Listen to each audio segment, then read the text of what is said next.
Sesuatu yang membatalkan wudhu tidak berhenti sampai sini. Ayatnya diteruskan. Ayatnya diteruskan. Jika Anda ingin pergi untuk buang hajat, misal, ya, mohon maaf keluar dari ya tempat-tempat yang normal dianggap bermasalah, ya.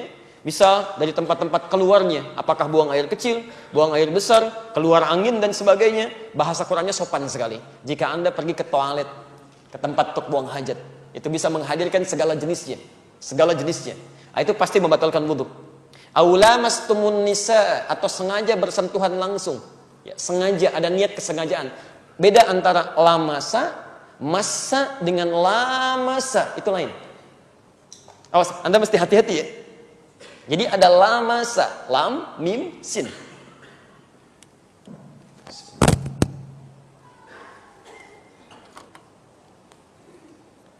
Baik, tolong menyesuaikan sekiranya tidak terlihat, nanti coba digambarkan saja ya. Insya Allah saya tidak hapus.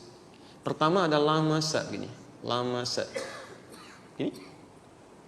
Kalimat kedua ada lamasa.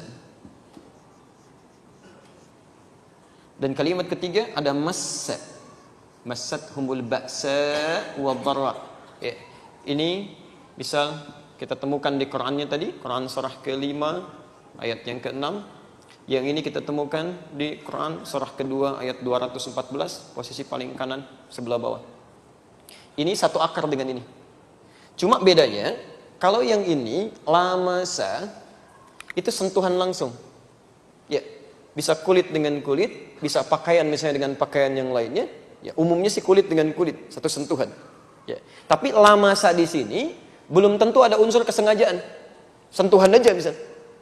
Seperti yang terjadi misal, maaf, dalam tawaf ya. Tawaf kan kemudian Anda berputar-putar dalam situasi yang padat, tiba-tiba ada gesekan dan sebagainya, ada sentuhan, itu lamasa namanya. Jelas di sini? Tapi kalau lamasa, ini emang udah niat nyentuh. Sudah berniat menyentuh, sengaja ada sentuhan di sini. Aula mastumun nisa, atau sengaja punya niat menyentuh pasangannya. Sehingga dengan ada niat ini, kesengajaan, ada hasrat tumbuh dalam jiwanya. Kalau sudah ada hasrat semacam ini, maka itu berpengaruh pada wudunya, batal wudunya. Jelas ya? Kalau massa begini, massa itu artinya sentuhan yang terjadi tanpa kontak fisik.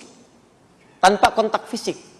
Ya, misal Anda melihat sesuatu tayangan di televisi yang mengharukan, tiba-tiba hati tersentuh, kemudian tiba-tiba menangis, ya.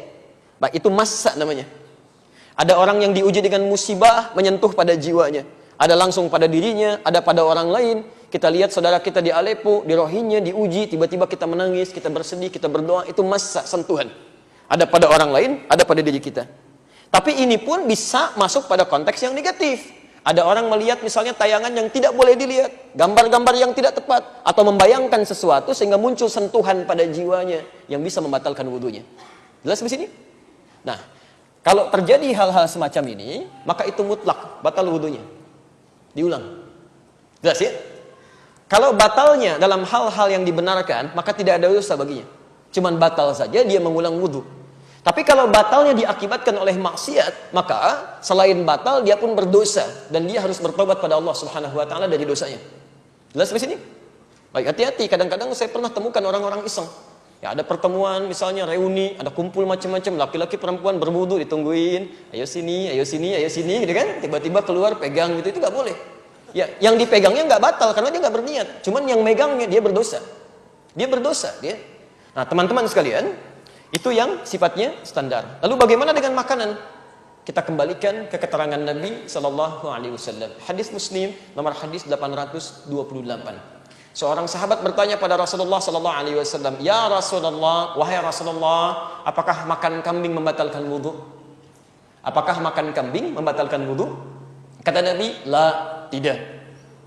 Ketika dia bertanya, ya Rasulullah, apakah makan unta, ibil membatalkan wudu?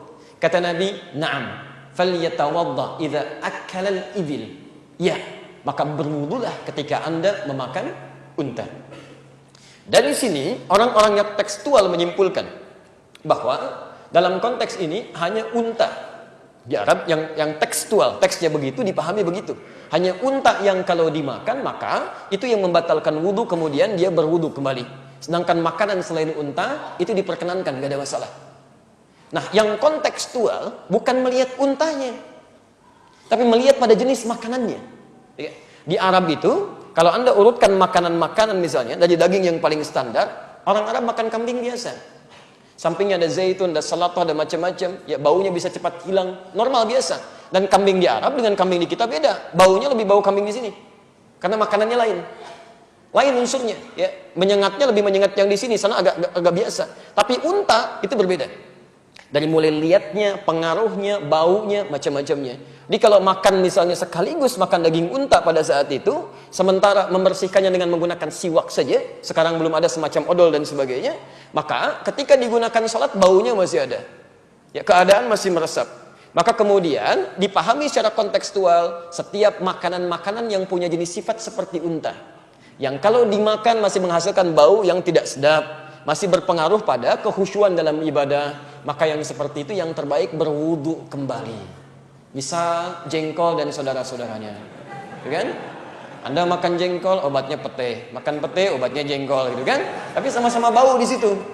Ya, jangan dipaksakan. Bawang, misalnya kan, yang sekiranya menghasilkan bau tidak sedap, Anda saja sudah tidak merasa sedap. Bagaimana Anda menghadap Allah?